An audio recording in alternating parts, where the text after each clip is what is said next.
Good morning, everybody. Welcome to this week's video message. I apologize, it's a couple days later than normal.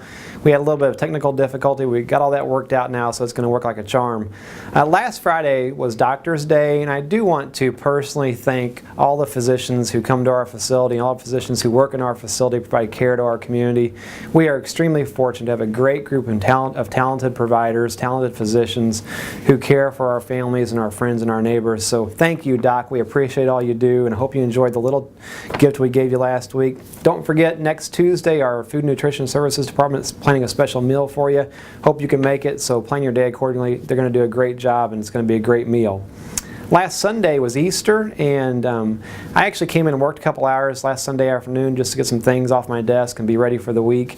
You know, I really had the luxury of coming into work after my family had had dinner and after all the Easter eggs were found, but not all of our staff had that same luxury. So thank you to all the staff who worked last Sunday, who were here providing care to our patients, who sacrificed time with their family and loved ones so that our patients could receive the care they needed and deserved. Thank you very much.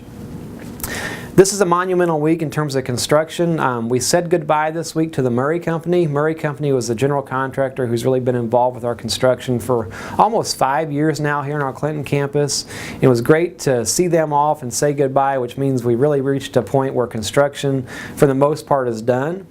And I do want to recognize a couple things along the way here that happened.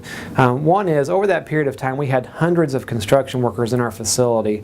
And I got some feedback from Leslie Anderson, who's an occupational therapist in our Rehab and Wellness Department. Her husband's a construction worker who did some work here. She sent me an email. I want to read this email that she sent to me. It says, GVMH is great, and I just wanted to give GVMH another shout out. My husband is a construction worker, and about 5 months ago, he got the opportunity to work at GVMH. My husband has worked at probably all of the hospitals in the Kansas City area and hospitals in several other states. My husband was very impressed by GVMH, stating it is one of the cleanest hospitals, but was blown away by the friendliness of staff. He said that GVMH is the friendliest hospital he has ever worked at, and he didn't just say that because I work here. Well, I appreciate that feedback, Leslie. Thank you very much. I also want to thank all of you for making a great first impression and a great impression on all the construction workers who are in and out of our facility. You know, many of those construction workers live in this area, and they have a choice on where they receive health care, and your great first impression and your impression upon them will help them choose GVMH into the future here as they need health care services. Please let me know if there's anything I can do for you. Have a great week. This is your hospital.